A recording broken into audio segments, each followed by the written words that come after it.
In this video, let's check another set of functions you can use in PineScript to plot different shapes on your chart.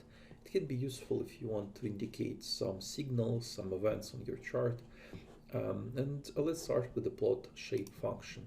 So plot shape function is a pretty simple one. You can use it to plot one of, I think, 11 different shapes. So as you can see, I have like a style parameter here, and I have different shapes here.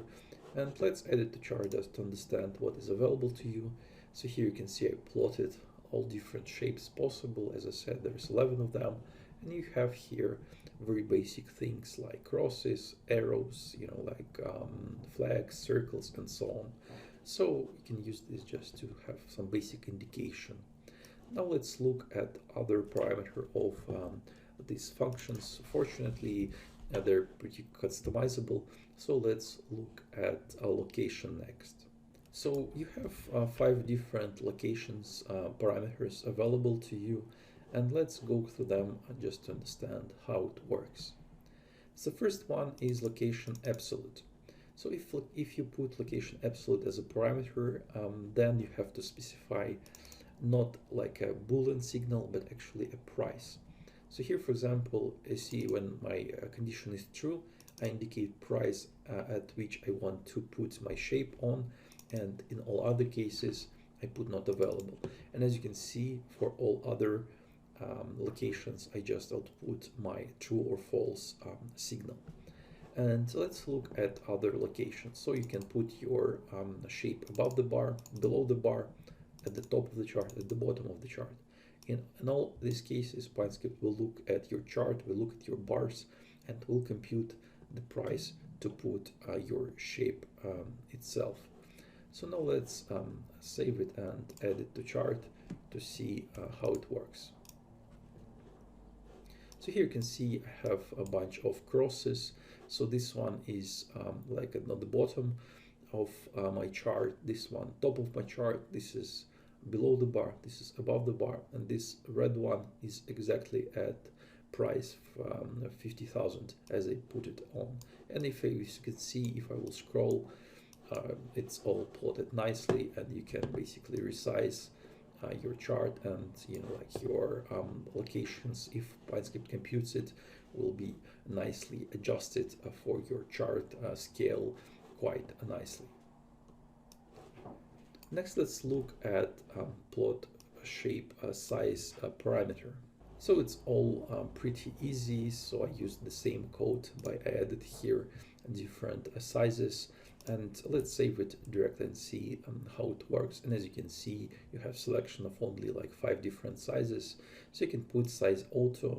This way, PineScript will try to understand like what size better suits your chart, and we'll put it like that. So you can see red cross here is with the size auto. You can also put size tiny, size small, normal, and huge. So this one, the brown one, is actually the biggest size you can put on your chart.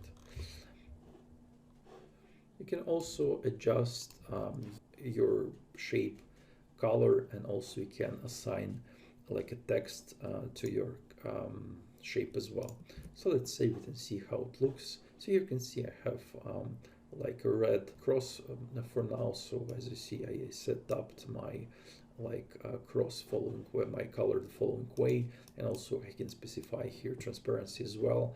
Plot shape function has transparency parameter as well, but I don't advise you to use it because they want to eliminate this, deprecate this parameter pretty soon.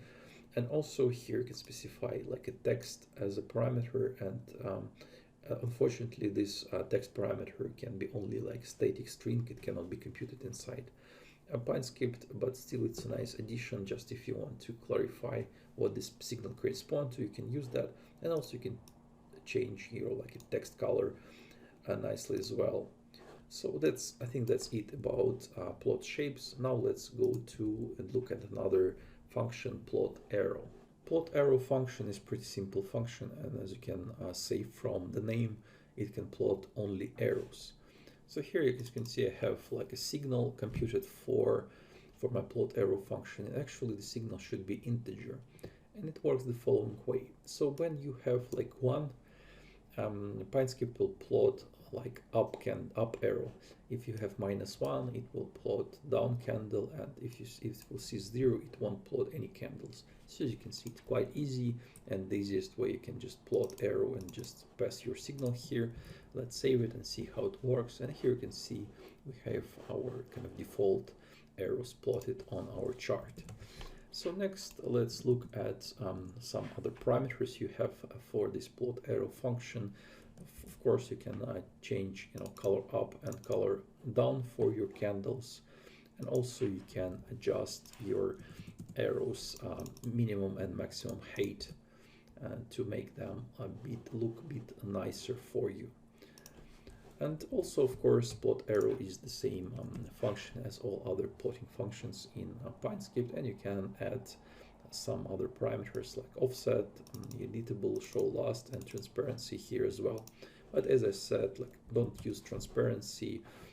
Try to use color with transparency. This way, it will work better for you. And last, let's look at plotchar function, and actually this function works almost the same way as plotshape function, but here you have to specify what character do you want to plot instead of the shape. And here you can choose any character you want, like any letter or number. And as you can see here, for example, I use some like UTF-8 symbols to plot on my chart. This will work fine as well, and all other parameters are almost exactly the same as plotshape, so I don't think I need to clarify it very much. So let's save it to see how it works, and as you can see, it seems to work fine. And just Google, like all these UTF-8 symbols, you will find quite a lot of nice like images that you can put as a character in your code to display them on your chart pretty nicely.